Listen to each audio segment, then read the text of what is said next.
I had written alone on That's My Mama, season we got canceled.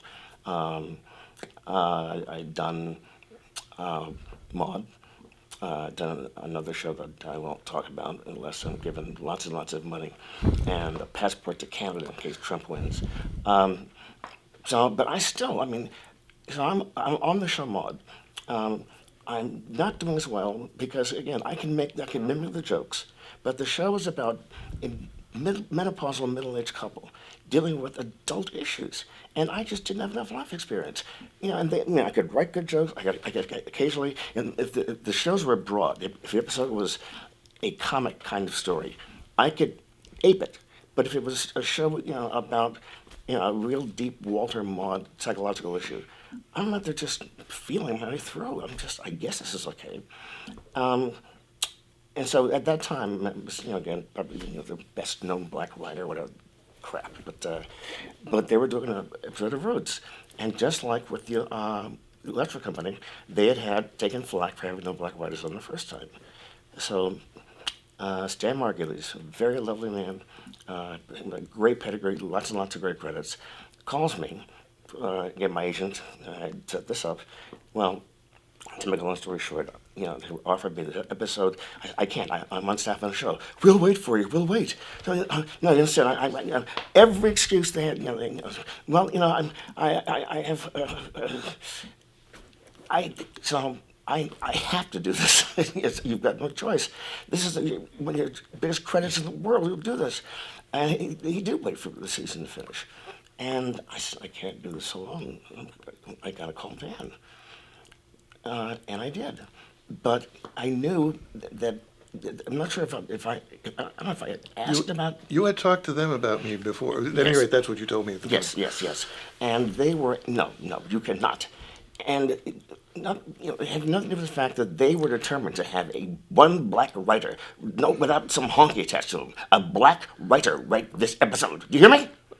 Well, a detail that I'm remembering is that when they finally said yes, you said to them, "Well, I want to work with Dan because he has so much long form experience," but I didn't, and they asked to read it. Mm-hmm. It's some long script of mine, and you were surprised when I said to you, "I don't have one," and we called our agent, Gary Cosset, Right. and he said, "Okay, don't lie to them." Don't try to write something over the weekend and hand it in.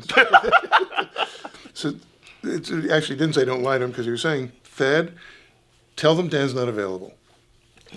If they give you the job anyway, they might hire you anyway. If they do, you two write it together. You take care of Dan financially. Split That's the money. right. That's exactly what I said. That was the deal. And we did. And Dan was working. Dan had a daytime job himself. He was working on a show called, was it Fernwood Tonight? This was America Tonight. America Tonight. It was a whole series of shows, variety shows, that were very clever.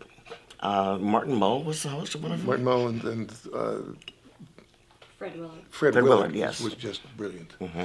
Still is. Yeah, he is. So, we're, both of us have day jobs. We're coming over to my house at night or his house to write. We're using an old-fashioned Underwood 1927 black typewriter, because I just loved them. George S. Kaufman wrote At your that. house, at my house, Yes. Right. It was an electric typewriter. Yes. Yes, he's the Luddite. I'm the of this. And as we wrote, it's just, no, this is not fair. It's not fair. You can pay Dan, but you need to pay him with credit. And so I turned the script in, and against the advice of the agent, and Bravest thing I ever saw a human being do. well, to me it was not bravery. It was just decency. Well, ABC just had a shit fit. The executive on the show, a woman named Esther Shapiro. Just told my agent he will never work in this town again. He betrayed us. I'm not kidding. These people were just furious. Well, the only person who wasn't, David Wolper, the exec producer, literally threats if you won't work here again. You've just let us down in the worst way. You liar. They're calling me a liar. Well, the only person who wasn't upset was Alex Haley. And I called him, and he said to me, and I may cry over this. He said, because he was a very reserved man, not evocative at all, but he said, look, this too shall pass. and I knew we were safe. I knew it. And when they handed out the awards, I mean, you came to the ceremony, didn't you? Well, we got a nomination. nomination. We got nominated for a Writers Guild Award. Right. I don't think we got nominated for an Emmy. But we had some kind of, we got one some Well, the same night award. we won the Writers Guild Award for MASH. Right. So But I thought there was a Roots celebration, some party, and I said, "You're coming." I remember that.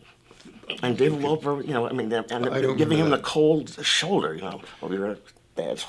But we did have a meeting with Stan Margulies and I think with Welper, Mm-hmm. the two of us, which was, they invited us, this was later, and I think it was meant to say, okay, Right.